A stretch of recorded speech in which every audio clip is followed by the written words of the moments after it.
الحمد لله الذي بنعمته تتم الصالحات وبفضله تتنزل الخيرات والبركات وبتوفيقه تتحقق المقاصد والغايات وأزكى صلوات الله وتسليماته الزاكيات المباركات على المبعوث رحمة للعالمين وعلى آله وأصحابه الأخيار الأطهار والأبرار وعلى من تبعهم بإحسان إلى يوم الدين. أما بعد، أحبتي في الله، أهلا وسهلا والسلام عليكم.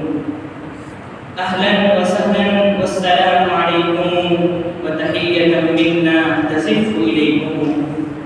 أولا أشكر الله سبحانه جل جلاله وتقدست أسماؤه على أنه جمعنا في هذا المكان الطيب المبارك على مائدة القرآن والسنة، فأنادي الأخ سفي الله أن يتلو شيء من القرآن الكريم.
يا معشر الإخوان والشباب،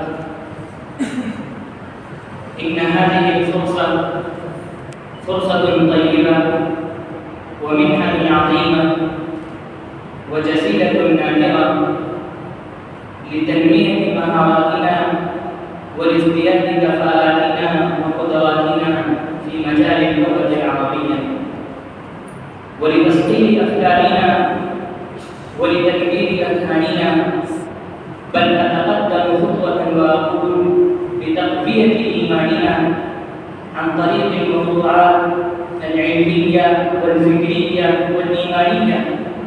بمثل هذا الموضوع المحدد اليوم أنصج ما قرأت بمناسبة الحفلة الكتابية. نظرا إلى هذا الموضوع المحدد أريد أن ألقي الضوء على أهمية الكتب ومطالعتها في حياتنا اليومية. أيها الإخوة، إن الزمان لا يتغير، ولكن أحوال الزمان وظروف الزمان تتغير وتتبدل في كل حين وآن. وبعد ذلك اعترف الزمان أن مطالعة الكتب ودراستها وقراءتها وكتابتها جزء لا يتجزأ من حياتنا اليومية، لأن الله عز وجل يقول: اقرأ باسم ربك الذي خلق الإنسان من علق، اقرأ وربك الأكرم الذي علم بالقلم علم الإنسان ما لم يعلم. صدق الله العظيم.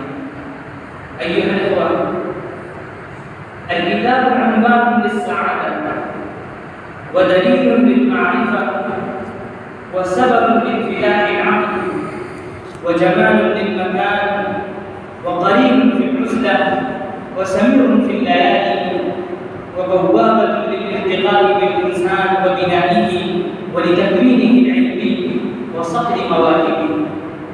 له لذة ونشوة عجيبة وطعم ومذاق خاص لا يعرف ولا يحس به إلا محبوه الذين يهتزون شوقا لفوائده وتربه ويبكون على فرائده وجواهره. الكتاب صديق وفي لا يأمن ومتحدث لبيب لا يمل صديقه كما قال الجاهز أوفى صديق إن خلقت كتابي ألهب به إن خانني وصحابي. أيها الإخوة، يقال في المثل مجد التاجر في كيسه ومجد العالم في كرائسه، لأن ذلك الكتاب جليس العالم وأنيسه وحبيبه ومشيره يسكر معه ويسامره، والكتاب يفيض على جليسه حكما وآدابا وفنونا ومعارف. ولذلك فضل المتنبي أن يقول أعز مكان في الدنا سرج سابق وخير جليس في السماء كتابه. قد جمع الكتاب المجد والشرف والعزة والسجود بين الفاتحين وأودع الخبرات والتجارب بين صفحاته، فهو رأس مال العلم والمفكر وكنز الباحث وطالب العلم على السواء. والكتاب يعزنا ويشرفنا في كل مجال.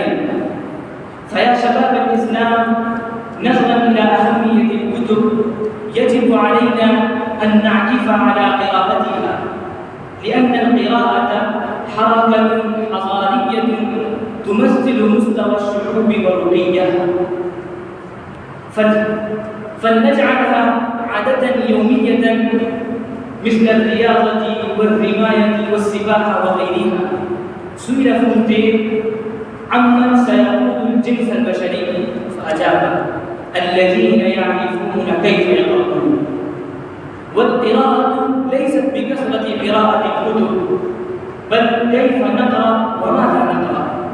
يقول العقاد: اقرأ كتابا جيدا 3 مرات، اقرأ كتابا جيدا 3 مرات، وذلك أنفع لك من قراءة 3 كتب جيدة. أيها الإخوة، قال بعض العلماء: لو قرأنا لمدة نصف ساعة يوميا، يعني ذلك أننا سنقرأ 40 كتابا متوسطا في عام واحد بتوفيق الله عز وجل.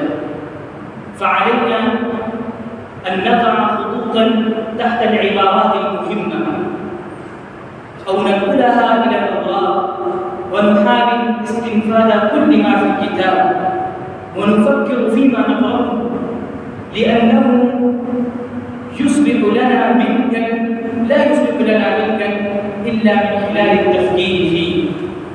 فالقارئ الجيد ليس هو الذي يقرأ كتبا